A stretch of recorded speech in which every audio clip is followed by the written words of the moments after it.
Alors merci de nous avoir rejoints ce soir pour cette deuxième séquence de notre cycle d'université populaire sur l'eau, ce bien commun, ce bien précieux, très précieux, puisque c'est de la vie de la planète dont il s'agit. D'abord, merci pour ce rappel, je recommande de le faire, puisqu'il vous rappeler brièvement ce que nous avons vu et analysé il y a 3 semaines, je suppose, je crois. Et puis merci à vous d'être venus aussi pour cette deuxième partie sur la ressource en eau, sur l'or bleu. J'ai mis le plan que je vous avais proposé ici à la première séance. Nous avons vu les 2 premiers points, c'est-à-dire l'eau sur la planète, comme ça a été rappelé, et puis les principaux conflits sur l'eau à travers quelques exemples, les exemples peut-être les plus significatifs, que sont le Nil, le Mékong et puis le Jourdain. Alors aujourd'hui, on va plutôt parler de ce qui se passe au niveau international au plan des négociations, et puis on va parler également au niveau technique de la ressource, comment on peut faire évoluer la ressource, comment on peut éventuellement faire face à ces problèmes de pénurie futurs qui s'annoncent. Première partie de cet exposé, la régulation des conflits de répartition des volumes et la qualité de l'eau. Je vous ai dit que, bien sûr, nous, on ne s'en rend pas vraiment compte puisqu'on est dans une région où l'eau, 700 mm, bien répartie en règle générale, peut-être pas cette année, mais sur l'année, il n'y a pas de gros soucis de quantité, de disponibilité d'eau, mais ce n'est pas le cas pour la plupart des pays sur la planète. Et ici, on peut s'apercevoir que c'était recensé par un institut américain. Il y a eu entre 2010 et 2013 41 guerres ou conflits qui sont survenus sur la planète à propos de cette ressource. Bien sûr, souvent ces guerres sont déclarées pour des causes différentes, mais la véritable raison, c'est l'accès à l'eau, l'accès aux fleuves. Et ces conflits étaient pressentis comme religieux, politiques, économiques, mais ont finalement débouché sur une lutte pour posséder la ressource en eau. Et puis, depuis 2010, il y a eu un progrès au niveau de l'ONU, puisque les pays de l'ONU ont déclaré que l'eau est un droit fondamental de l'homme. Alors c'est quelque chose de nouveau. Auparavant, l'ONU, les nations ne s'en occupaient pas, laissaient les pays riverains s'entendre, négocier entre eux. Et puis, rappelez-vous également, c'est Daesh qui voulait empoisonner un réservoir en Irak ce grand réservoir, ce grand barrage alimente en eau potable toute une grande région, une vaste région en Irak, je crois la ville même de Bagdad, et ils envisageaient d'empoisonner l'eau de façon à la rendre impossible à boire, et effectivement c'est un élément de conflit et de guerre si l'on veut. Ici, cette carte, elle est peut-être pas trop facile à lire, mais on a au niveau international la répartition de l'eau et des eaux usées. Les eaux usées, elles sont pour 80% environ, elles sont libérées dans l'environnement. Elles sont libérées dans l'environnement et elles sont chargées en métaux lourds et puis également en microbes, notamment des colibacilles qui viennent des produits fécaux que nous déversons. À ce niveau-là, personnellement, je vais de temps en temps en Haïti. Et en Haïti, il y a eu une épidémie qui n'est pas terminée de choléra. Et le choléra, il n'y avait pas de choléra avant que la force des Nations Unies vienne s'interposer au niveau politique, parce qu'il y avait des conflits, des troubles en Haïti. Il y a une force qui est venue. Et il y avait parmi les militaires, il y avait des Népalais. Et au Népal, on a l'habitude de faire ses besoins le matin dans un ruisseau, dans une rivière. Et c'est ce qui s'est passé. Donc quelques militaires ou des militaires népalais ont fait ce qu'ils ont de coutume de réaliser chez eux. Et puis certains d'entre eux avaient sans doute le bacille du choléra. Et ça a infecté le pays parce que le choléra après s'est répandu compte tenu que au niveau hygiénique c'est très très défavorisé, il y a très peu de traitement de l'eau, etc. Donc il y a eu une grosse épidémie de choléra qui n'est toujours pas terminée et les recherches ont montré que c'était le bacille du choléra du népalais qui était à l'origine de cette épidémie. Donc l'eau, vous pouvez remarquer qu'en Afrique, une partie de l'Asie, enfin presque toute l'Asie, mis à part la Sibérie, l'Amérique centrale, l'Amérique du Sud, eh bien l'eau en quelque sorte des stations est libérée dans la nature et puis il y a des gros problèmes de bactéries. Alors, bien sûr, c'est important de savoir que dans les autres pays, on ne réagit pas de la même manière. Et quand, si vous allez à l'étranger fréquemment, on vous dit qu'il faut boire de l'eau en bouteille, parce qu'il n'y a pas de système d'épuration, de traitement d'eau suffisant. Et l'année dernière, c'était quelque chose de nouveau.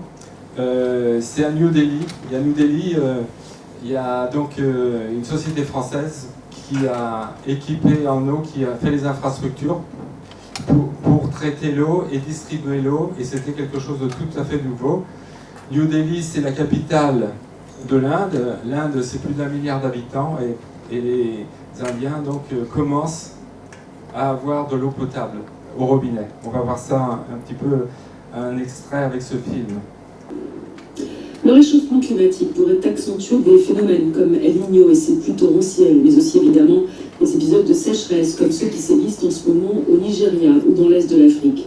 Et qui dit sécheresse dit famine. En cette journée mondiale de l'eau, l'UNICEF annonce qu'1 400 000 enfants risquent de mourir très rapidement dans ces régions. La quantité d'eau n'est pas le seul problème pressant, la qualité est aussi un véritable enjeu de santé. Les 2/3 des habitants de la planète n'ont pas un accès régulier à de l'eau potable. C'est le cas en Inde, mais les choses changent peu à peu dans la capitale. Un quartier de New Delhi vient d'être raccordé à l'eau potable, un chantier titanesque mené par le groupe français Suez. Reportage Camille Deschamps, Félicia Poletti. Une supérette, comme il y en a des milliers en Inde. Et pourtant, derrière ces murs, une révolution est en marche. Rajveer, le gérant de l'établissement, a passé presque toute sa vie à New Delhi. Et comme tous les habitants de la capitale, jamais il n'aurait osé faire ça. Maintenant, l'eau qui coule du robinet est pure.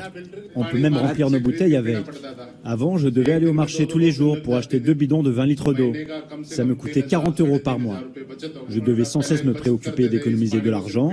Maintenant, je suis plus tranquille. Avec cette eau, je peux tout faire, boire, cuisiner et me laver. Depuis 4 mois, ce quartier UP est le premier de New Delhi à avoir de l'eau potable au robinet. Pour Sadhana et Pratap, au-delà de l'aspect pratique, c'est aussi un symbole. C'est un pas vers la mondialisation. Dans les pays développés, ça fait longtemps qu'on peut boire l'eau du robinet. C'est un moment historique. Nous sommes très fiers d'être le premier quartier de New Delhi à avoir accès à l'eau potable 24 heures sur 24. Même si la majorité des riverains hésitent encore à la boire, ils sont déjà 7000 à bénéficier de ces nouvelles mesures de traitement de l'eau. Derrière ce projet à 20 millions d'euros, une entreprise française, Suez, va chercher l'eau dans un endroit pour le moins surprenant. Au départ, l'eau vient du Gange, en fait. Et donc on la traite, on a une usine de traitement qui rend cette eau potable. Le problème, c'est qu'elle se contamine dans les réseaux si les réseaux ne sont pas sous pression. Des réseaux vides, il y a des infiltrations d'eau polluée qui peuvent rentrer dans le réseau et polluer l'eau. Un travail de titan. La moitié des tuyaux du quartier a dû être remplacés. D'ici 8 ans, 400 000 personnes devraient avoir accès à l'eau potable. Mais à l'autre bout de la ville, la situation est loin d'être aussi réjouissante. Dulcie habite dans le bidonville de Gigi Colony. Là-bas, pas la moindre goutte d'eau potable. Pire, ici c'est du poison. C'est dangereux pour tout le monde. C'est plein de germes, de bactéries. Il y a même des égouts qui se déversent ici. Il y a des produits chimiques qui viennent des usines. Vous croyez vraiment qu'on peut boire cette eau? Elle se mélange avec l'eau que vous voyez ici. Chaque année en Inde, environ 140 000 enfants meurent de diarrhée après avoir bu de l'eau non potable. Donc on peut voir ici le contraste entre deux quartiers de New Delhi.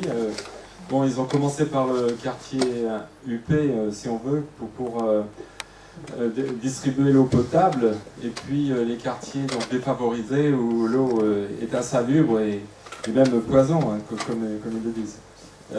Donc c'est un point important, et notamment les canalisations. Ils ont parlé des canalisations, parce que s'il y a une fuite dans la canalisation, s'il y a un trou, quand il n'y a plus d'eau, elle va absorber l'eau de drainage de la route, enfin, ou du fossé, où passent les tuyaux, et donc, bien sûr, ça va se mélanger avec de l'eau qui n'est déjà pas très potable.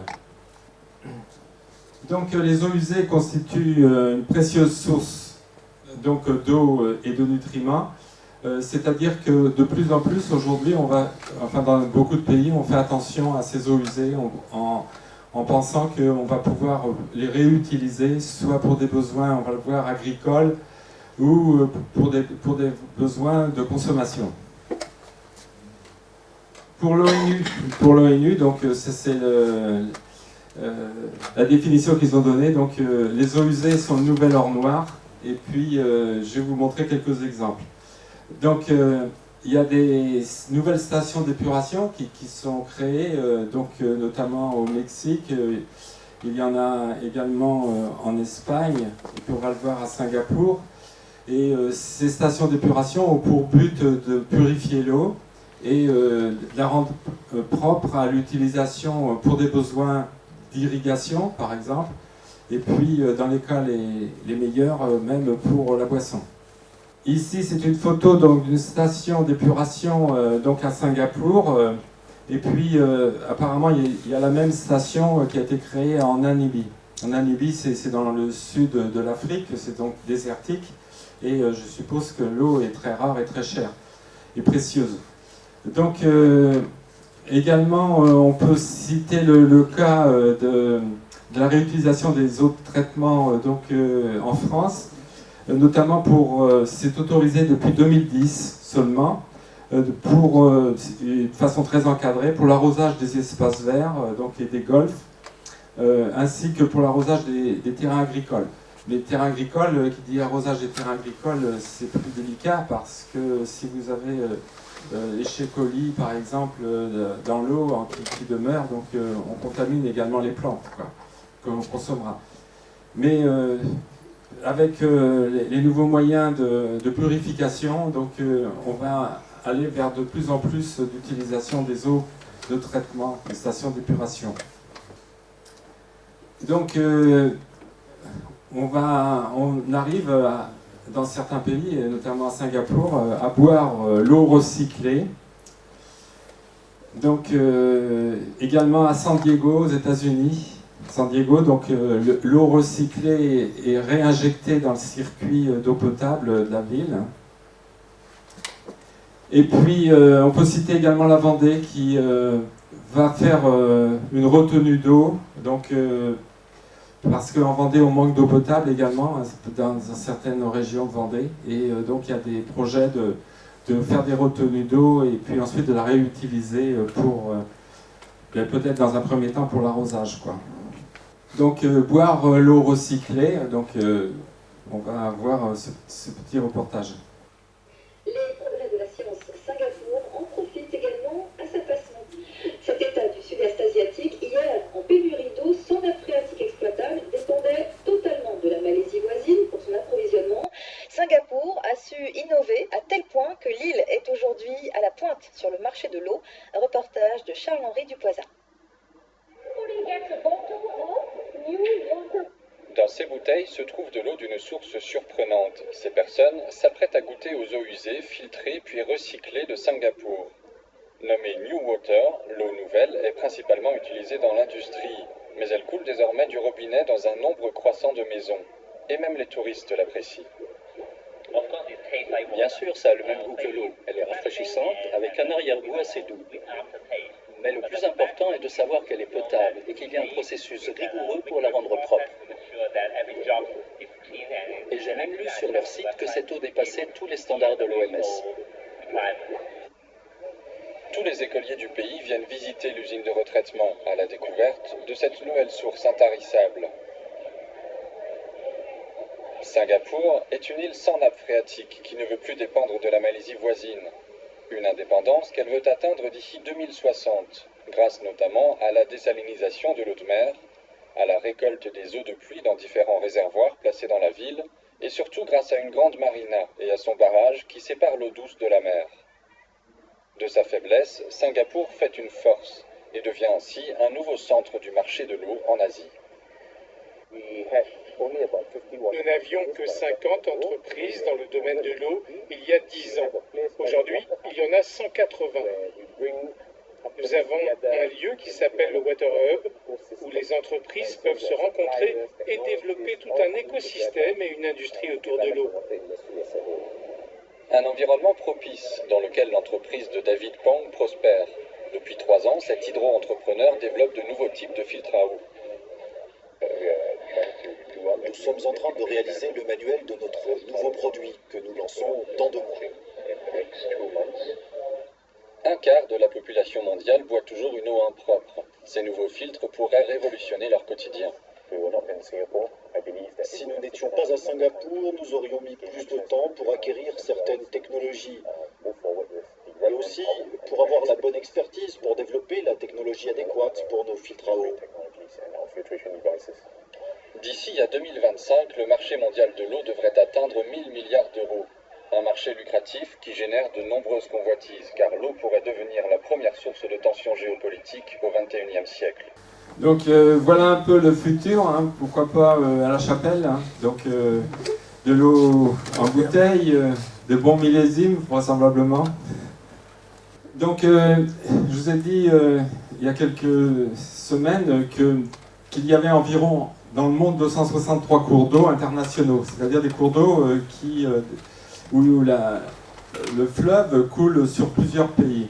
Et on recense environ 158 de ces cours d'eau où il y a un début de dialogue, de coopération dans certains cas, dans le meilleur des cas, où les pays se réunissent pour tenter de gérer cette ressource. Donc il y a bien sûr des institutions de gestion commune, on va en découvrir 2 ou 3 dans cet exposé. Et on peut dire qu'il y a par exemple un bassin, notamment le bassin du Sénégal, qui est géré de façon tout à fait adéquate par plusieurs pays. Et puis il y a bien sûr d'autres bassins où on n'est pas rendu à ce stade de rencontres et de négociations. Les Nations Unies, je vous en ai parlé tout à l'heure, donc voilà le libellé de l'accord aux Nations Unies, le droit à l'eau potable et à l'assainissement sans danger et propre en tant que droit de l'homme, et qui est essentiel à la pleine jouissance de la vie et à tous les droits de l'homme. Donc il y a aux Nations Unies donc une commission qui aujourd'hui travaille sur ces problèmes de droit de l'eau et qui tente d'harmoniser les points de vue des différents pays sur les fleuves internationaux. D'autre part, il y a eu également le protocole de Kyoto, qui est un accord international et puis juridiquement contraignant sur les émissions de gaz à effet de serre dans le monde entier, et qui également inclut la Convention sur la diversité biologique.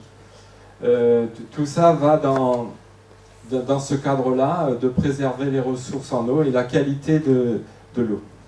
Au niveau de l'Union européenne, on a uniquement une directive cadre, parce qu'en Union européenne, nous avons des fleuves, au niveau de la quantité d'eau, on a pratiquement suffisamment d'eau dans tous les pays. Mais par contre, il y a une directive cadre sur la qualité. qui tente de protéger et restaurer les fonctions écologiques et physiques de l'eau, donc au niveau de l'Union européenne. Et puis, également, on doit donner des informations accessibles au public sur l'état de l'eau. Et c'est ce qui se passe quand on reçoit maintenant notre facture. On a donc les résultats des analyses qui sont réalisées et parfois des comparaisons entre différentes sources d'eau au niveau, par exemple, de la Loire-Atlantique. Vous avez peut-être tous remarqué ça. Donc, protection de l'eau dans le contexte des conflits armés. Alors, donc, il y a l'article 29 de la Convention des Nations Unies sur le droit relatif aux utilisations des cours d'eau internationaux à des fins autres que la navigation. Donc, il y a un certain nombre de droits qui doivent être respectés si les pays sont en guerre et s'il y a des luttes entre les différents groupes ou les différents pays. Alors, sur la droite, vous avez une petite carte qui montre le fleuve Sénégal. Le fleuve Sénégal, donc, qui, bien sûr, passe au Sénégal en majeure partie, mais qui a des rivières, des ruisseaux qui l'alimentent, qui sont en Mauritanie, qui sont au Mali, et puis, attendez, c'est le Ghana. Oui, au Ghana. En Guinée, pardon. En Guinée. Alors ici, un exemple, donc c'est les 6 pays à Lomé qui sont réunis à Lomé pour l'élaboration de la charte et l'autorité du bassin de la Volta, donc c'est un autre fleuve africain. Donc ils tentent de se répartir cette ressource parce que ce sont des pays qui ont une population qui augmente, qui ont des besoins en eau de plus en plus importants. Et vraisemblablement, ceux qui sont en amont voudraient conserver la ressource, puisque fréquemment l'eau tombe chez eux. Donc il y a 25 millions d'habitants qui sont directement concernés dans ce bassin de la Volta. Et il y a donc des programmes qui ont été mis en œuvre et qui sont en action aujourd'hui pour justement gérer cette ressource. Alors, un autre fleuve dont on a parlé il y a 3 semaines, c'est le Mékong. Alors le Mékong, donc les pays riverains ont créé le Mekong River Commission, qui a été créée en 1995 pour essayer de voir comment on pouvait coopérer, comment on pouvait gérer cette ressource. Alors, donc les pays concernés, ce sont le Vietnam, le Cambodge, le Laos, la Thaïlande, mais cependant, comme vous pouvez le voir, il y a 2 pays qui ne participent pas, et ces 2 pays sont la Chine et puis la Birmanie. La Birmanie, le Mékong ne passe pas en Birmanie, mais il y a des fleuves, des rivières qui prennent leur source en Birmanie. Et donc, pour l'instant, il n'y a pas vraiment une coopération qui permet de bien gérer cette ressource. On a vu la fois précédente que les Chinois avaient fait 3 grands barrages sur le Mékong.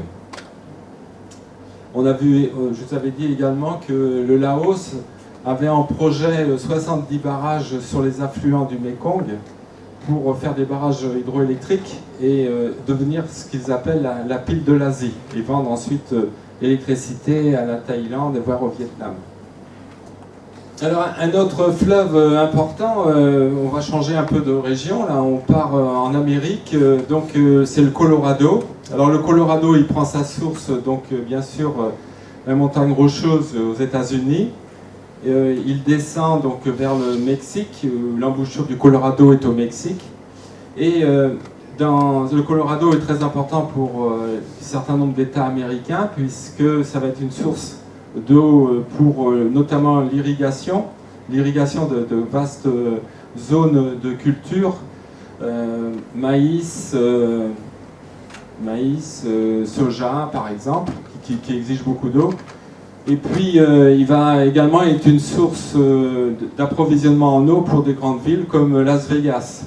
Et donc vous savez que dans comme à Las Vegas par exemple, malgré qu'on est dans le désert, on va irriguer ou arroser les pelouses, on va faire des choses, du gaspillage avec cette eau qui est très précieuse. Et donc, arrivé à l'embouchure, depuis une dizaine d'années, il n'y avait plus d'eau qui coulait à l'embouchure du Colorado. Donc, et il y a eu donc une négociation avec les États-Unis pour ouvrir un barrage de façon à remettre de l'eau dans l'embouchure du Colorado d'une façon provisoire. Alors, ce qui s'est passé, on va le voir par un petit film, c'est que l'eau est bien arrivée, enfin ils ont bien ouvert le barrage, il y a eu de l'eau qui est arrivée, qui a nettoyé cette embouchure, mais les Mexicains ont remarqué que l'eau était très très polluée. Elle était polluée d'abord parce que, comme le Colorado sert pour irriguer des vastes cultures, enfin des vastes surfaces en culture, eh bien il y a des engrais, il y a des nitrates, il y a des pesticides qui se retrouvent ensuite dans l'eau de drainage et l'eau de drainage retourne dans le Colorado. Et puis il y a des grandes villes qui sont traversées et peut-être que les stations d'épuration ne sont pas suffisamment efficientes. Donc l'eau du Colorado est très très polluée à l'embouchure. Mais ça a été, il y a quelques, on va voir dans le film, ça fait pas très très longtemps qu'on a ouvert donc les vannes pour que dans l'embouchure du Colorado, il y a encore de l'eau qui aille jusqu'au Pacifique.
Donc vous avez pu entendre que depuis, vous n'avez pas vu d'eau dans l'estuaire du Colorado depuis 15 ans.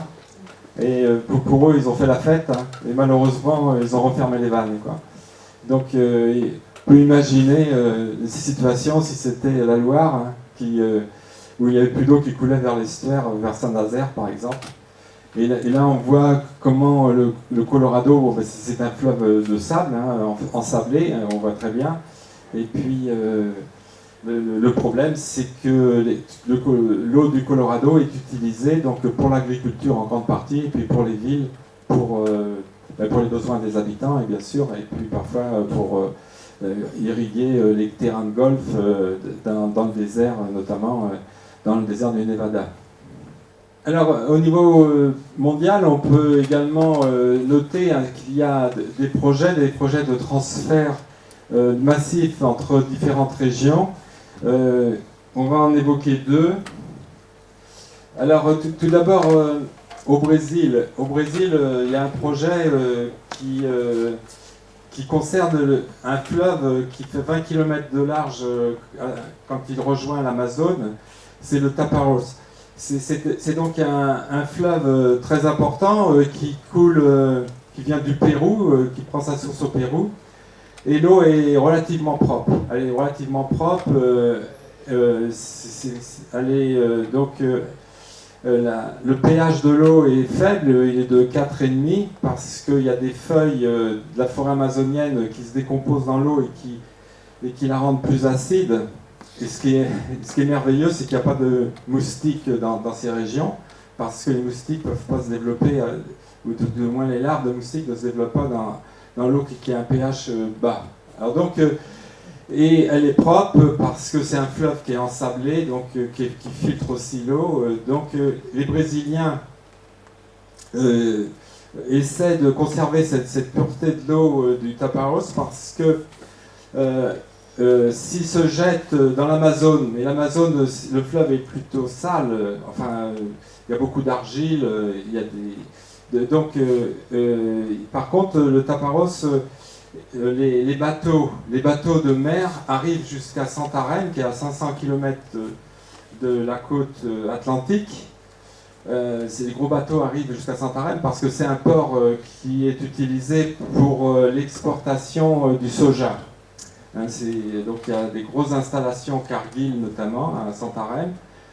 Et ils se disent que demain, ils pourront faire venir des bateaux citernes qui chargeront de l'eau du Tapajós pour éventuellement fournir des villes qui manqueraient d'eau. Donc c'est des projets qui certainement verront le jour peut-être dans 10 ou 20 ans. Il y aura les premiers bateaux qui viendront charger de l'eau dans la région de Santarém. Un projet également, pour l'instant, il n'y a pas eu de vente, mais les Turcs sont prêts à justement faire la même chose avec les barrages qu'ils ont réalisés sur le Tigre et l'Euphrate. Donc il y a des grands barrages qui ont été réalisés aujourd'hui, et ils savent que les Israéliens, les pays comme la Libye, voire l'Égypte peut-être, donc les pays de la Méditerranée auront besoin d'eau demain, et également ils espèrent pouvoir vendre cette eau à ces pays. Bien sûr, on n'a pas parlé la dernière fois, mais ces grands barrages sur le Tigre et l'Euphrate, les victimes, ce sont les pays en aval, c'est-à-dire c'est la Syrie, et puis surtout l'Irak, et donc l'Irak, donc le Tigre et l'Euphrate faisant partie de ce qu'on appelle le croissant fertile au Moyen-Orient, et notamment en Irak. Et aujourd'hui, les palmeraies en Irak dessèchent et crèvent par manque d'eau. Et les Turcs, comme la population augmente également, ils essaient d'irriguer des plus grandes surfaces pour produire l'alimentation dont ils ont besoin. Alors là, d'autres projets, mais qui sont déjà réalisés, c'est les Chinois. Les Chinois, ils font des projets pharaoniques, hein, ça leur fait pas peur. Et donc, ils ont déjà construit un grand canal, parce qu'en Chine, vous avez la mousson en juillet-août dans le centre de la Chine. Il y a même parfois des inondations, même des morts par inondation. Il tombe beaucoup d'eau, et puis le nord de la Chine manque cruellement d'eau. Le nord de la Chine, c'est une région où on produit le blé, où on produit les pommes de terre, enfin on produit beaucoup d'alimentation, donc c'est important pour la Chine. Et Pékin manque d'eau, parce que Pékin est proche du désert de Gobi. Et puis le fleuve jaune, je vous l'ai dit, et donc il est à sec maintenant l'été. Donc ils ont fait déjà un grand canal qui approvisionne en partie cette région du nord de la Chine. Et ils sont à creuser donc deux autres canaux très importants pour acheminer l'eau du centre de la Chine vers le nord. Ce sont des grands projets énormes, hein. Ils sont très forts en infrastructure, les Chinois, il faut le dire. En règle générale, moi j'en ai vu là-bas, ce sont souvent des prisonniers qui font ces grands travaux.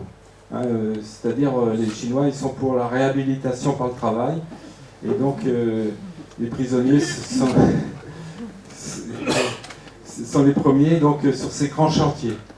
Je suis passé quand ils construisaient la voie ferrée entre Pékin et Lhasa, cette voie ferrée qui fait plus de 1000 km à plus de 4000 mètres d'altitude. Donc c'est quand même assez difficile de travailler à cette altitude. Eh bien, c'était beaucoup de prisonniers qui faisaient les travaux, qui étaient, bien sûr, il y avait des gardiens, puis il y avait des chefs qui n'étaient pas prisonniers, bien sûr, mais ceux qui faisaient le travail le plus dur, c'était les prisonniers. Et d'ailleurs, le fameux chemin de fer qui fonctionne aujourd'hui, eh bien, il a été fini avec 2 ans d'avance par rapport au plan. Alors, un autre sujet, c'est dessaler l'eau de mer. Alors, pour dessaler l'eau de mer, d'abord, il y a 2 méthodes. La première méthode, c'est de faire chauffer l'eau, et puis, comme dans une alambic, on récupère une partie de la vapeur qui se condense. Pour 2 litres d'eau chauffée, on en récupère 1 litre d'eau douce. Ça, c'est le premier procédé. Le deuxième procédé, c'est un procédé d'osmose inverse. Et ces 2 procédés, ils exigent des quantités très importantes d'énergie. C'est-à-dire, bien sûr, chauffer l'eau, ça coûte cher. Alors, il faut savoir que, mais je crois en avoir parlé, que les Saoudiens, par exemple, chauffaient l'eau qu'ils récupéraient dans les puits de pétrole. Une fois que le pétrole on a fini de pomper le pétrole, l'eau étant plus lourde reste dans le fond, dans le sous-sol. Ils pompent cette eau, mais elle est salée. Alors donc il faut la chauffer. Ils la chauffent avec du gaz. Ils ont du gaz, ils ont des gisements de gaz, donc ils chauffent cette eau. Et puis ils irriguent les grandes surfaces de blé. Alors pour irriguer, donc on utilise des instruments circulaires qui font 200 mètres environ de rayon, hein, et puis qui tournent constamment toute la journée. Alors donc ils irriguent le blé, ils irriguent la luzerne par exemple, et puis ils ont à côté de tout ça des fermes avec des vaches laitières, et puis des vachers, des responsables hollandais souvent, et des vaches qui produisent 6-7 000 litres de lait par an, un peu comme chez nous. Mais comme il fait très chaud, ils sont obligés de les brumiser constamment tout l'été dans les stabulations. Alors ça, c'est très dispendieux, ça coûte relativement cher à l'Arabie Saoudite. Et donc actuellement, ils essaient de produire la luzerne et d'acheter le blé, et de produire la luzerne dans d'autres pays où l'eau est plus abondante. Donc c'est possible, surtout dans les pays, comme on va le voir sur cette carte. Vous voyez la production d'eau, d'eau de mer, enfin d'eau douce à partir d'eau de mer. Vous voyez que surtout les pays du Moyen-Orient, bien sûr, parce qu'ils ont une ressource en énergie bon marché, donc ils produisent beaucoup, puis ils manquent d'eau, ils n'ont pas de fleuve.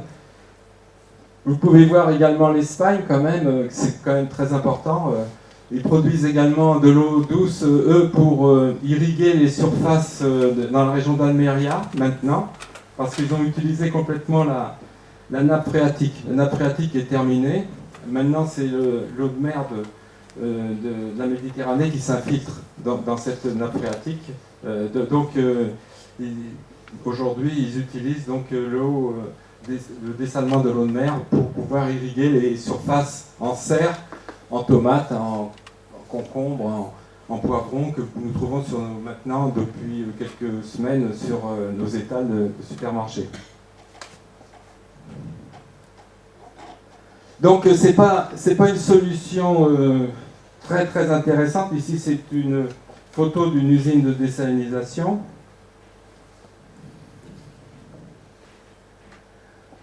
Ça ne résoudra pas les problèmes parce qu'il faut beaucoup d'énergie pour pouvoir produire de l'eau. Alors ça, c'est le premier point. Et puis deuxième point, si on rejette 1 litre de saumure, je vous ai dit 2 litres d'eau de mer, 1 litre d'eau douce et 1 litre de saumure. Alors ce qui se passe, c'est qu'on s'aperçoit que dans toutes les régions où on produit cette eau douce, eh bien, on rejette l'eau salée dans la mer et la salinité de la mer augmente. Et il n'y a plus de poissons, il n'y a plus d'algues, on a détruit toute la vie biologique de la zone. Donc au niveau environnemental, c'est une catastrophe également, quoi. Alors par contre, il faut souligner qu'il y a des innovations dans ce domaine, et notamment une innovation française qui semble intéresser plusieurs pays.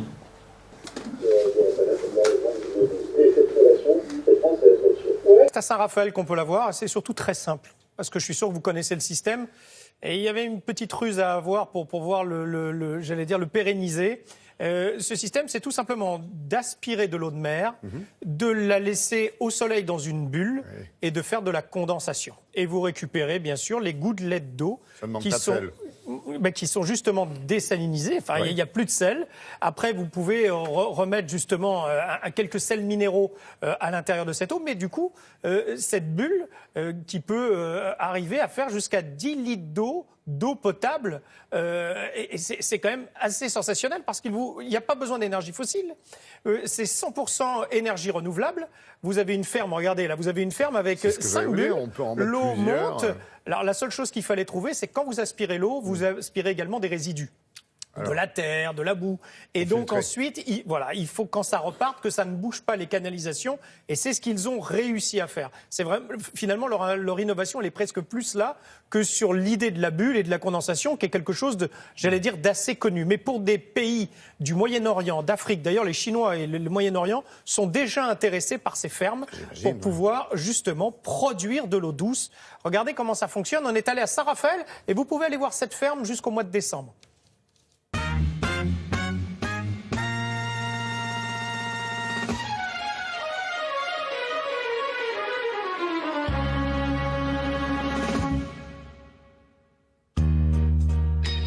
C'est le principe de la distillation. Donc ça marche avec tout liquide qui contient la molécule d'H2O. Donc de l'eau avec de la boue. On a même fait des essais en laboratoire avec de l'eau et de l'acide chlorhydrique. On va vraiment récupérer la molécule d'H2O à l'état naturel et pur.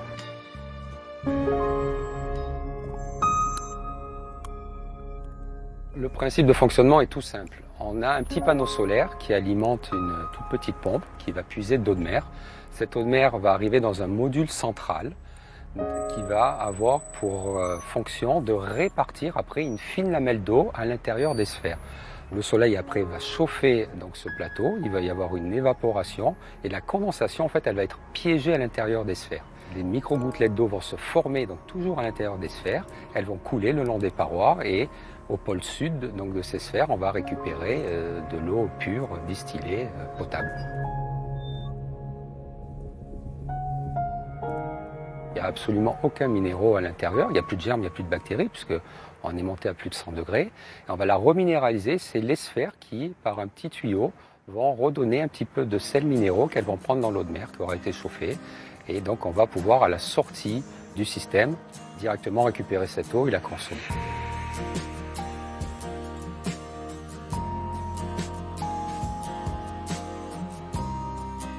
Cette technologie n'utilise aucune énergie, j'allais dire, fossile. Pour une journée d'à peu près 8 heures d'ensoleillement, on va pouvoir produire entre 10 et 12 litres d'eau. Donc un module fait suffisamment d'eau pour une famille de 5 personnes. Les utilisateurs de cette technologie sont surtout les pays en stress hydrique.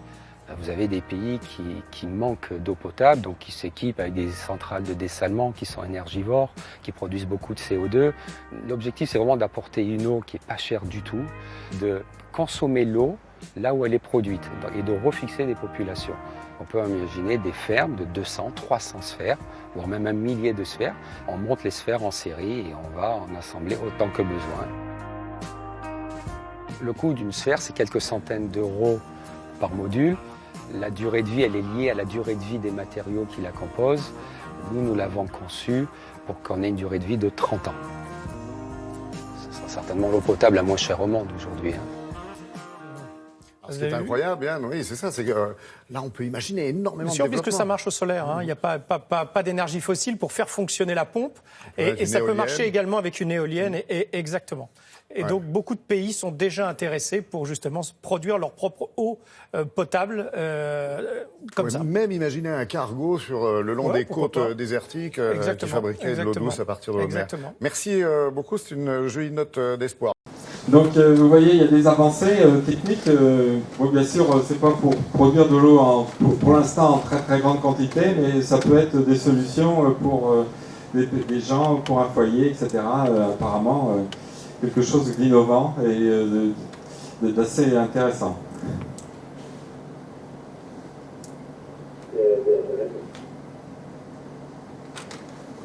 Alors, on arrive à la dernière partie, donc il va falloir porter l'attention sur les techniques qui visent à un usage raisonné de l'eau, hein, et à conserver la ressource et à économiser.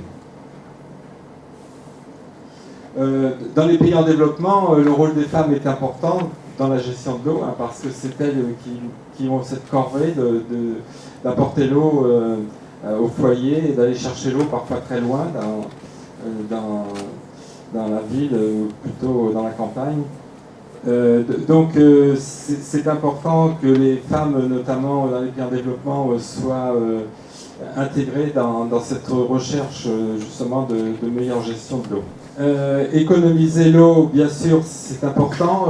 Il y a l'irrigation, notamment une grande partie de l'eau, on l'a vu, je vous avais dit que 35% de l'eau qui était utilisée pour l'irrigation était perdue par le drainage, c'est-à-dire qu'il y a une partie qui s'en va avec l'évaporation, il y a une autre partie qui est drainée ou qui ruisselle et qui n'est pas disponible par les plantes. Donc de ce côté-là, il y aurait beaucoup à faire de façon à économiser l'eau et donc en rendre plus disponible. Alors il y a des techniques au niveau agricole qui existent pour économiser l'eau, notamment ce qu'on appelle l'irrigation localisée, l'irrigation goutte à goutte. Ça existe, et puis ces techniques elles sont utilisées chez nous dans les serres par exemple, surtout dans les serres, un peu en plein champ, mais pas suffisamment vraisemblablement. Et puis ce qu'il faut dire sur ces techniques, c'est Israël qui est précurseur et qui développe des solutions très très efficientes, parce qu'effectivement ils produisent beaucoup de légumes, de fruits et légumes, et ils utilisent l'eau du Jourdain. On a vu que l'eau du Jourdain était rare, était sale aussi, et donc Israël, ils sont très en avance sur nous sur ces questions. Autre possibilité, c'est de faire en sorte que les agriculteurs créent des lacs collinaires, de façon à récupérer l'eau de pluie de l'hiver, du printemps, d'automne, hiver-printemps, et d'utiliser pour les besoins d'irrigation donc l'été. Ça serait aussi un moyen pour économiser cette ressource d'eau. Enfin, ça existe déjà, hein, mais vous savez, ça pose aussi d'autres problèmes, parce que le barrage dans le sud-ouest, comment il s'appelle Oui, donc il y a eu quelques remous, et puis ce barrage, il ne va pas se réaliser. Rendre l'eau aussi propre qu'on l'a reçue, alors ça c'est un point qui devrait maintenant être de plus en plus intégré dans nos têtes. Donc il y a l'eau par exemple, des pesticides. Les pesticides, c'est vrai que certains se dégradent, d'autres mettent énormément de temps à se dégrader. Tout dépend un petit peu de leur composition chimique. Et puis, on va les retrouver donc dans l'eau des rivières et puis dans l'eau, par exemple, de la Loire. Hein. Il y a la question des algues vertes, notamment en Bretagne, mais il n'y a pas qu'en Bretagne, et qui est surtout dû au nitrate, donc l'épandage de nitrate. Vous avez l'eutrophisation de l'eau. Si on regarde par exemple l'herbe l'été jusqu'au 15 septembre, l'herbe est verte. Pourquoi? Parce qu'il y a des micro-algues, des algues très, très petites, microscopiques, mais en très très grand nombre. L'eau devient verte, ces algues absorbent tout l'oxygène et donc elles détruisent, elles nuisent à toute la faune, les poissons notamment, et puis à la flore. Il n'y a plus d'herbe aquatique dans l'herbe. Mais c'est un exemple, mais on pourrait un peu le généraliser dans nos rivières, dans nos fleuves, quoi. Ça, c'est ce qu'on appelle l'eutrophisation. C'est dû notamment au nitrate, bien sûr, mais c'est dû également aux phosphates. Et les phosphates, on les trouve dans nos lessives, dans les produits détergents, etc. Et puis ici, vous avez la carte donc les zones vulnérables en nitrate, hein, donc l'ouest n'est pas épargné bien sûr, le nord de la France, la Beauce, un peu moins le sud-ouest et le sud-est, mais vous voyez que les eaux sont relativement chargées en nitrate, et là c'est à partir de 4 mg par litre. Hein. 40, excusez-moi, 40. Donc, futur des défis demain, on peut dire que l'eau sera peut-être plus précieuse que l'or noir. Donc, pourquoi? Parce que l'eau, comme vous l'avez rappelé, c'est la vie. Hein, c'est évident. Ce qu'on peut dire en conclusion, c'est que si on regarde les planètes du système solaire, la Terre est la seule planète avec de l'eau liquide. Donc, c'est la seule planète où on sait qu'il y a de la vie. Donc, parce que sur les autres planètes, on doute aujourd'hui qu'il y ait quoi que ce soit, hein, parce que c'est soit de l'eau qui est gelée, ou c'est du méthane, ou c'est des choses différentes, donc qui sont impropres à la vie. Et quand on parle d'exoplanètes et puis éventuellement de vie sur ces exoplanètes, eh bien le critère c'est toujours est-ce qu'il y a présence ou non d'eau liquide. Donc c'est important, et c'est ce que vous avez rappelé tout à l'heure, que l'eau était très précieuse, quoi. Donc on va terminer ici cet exposé, et puis on prend combien? 10 minutes? Un quart d'heure?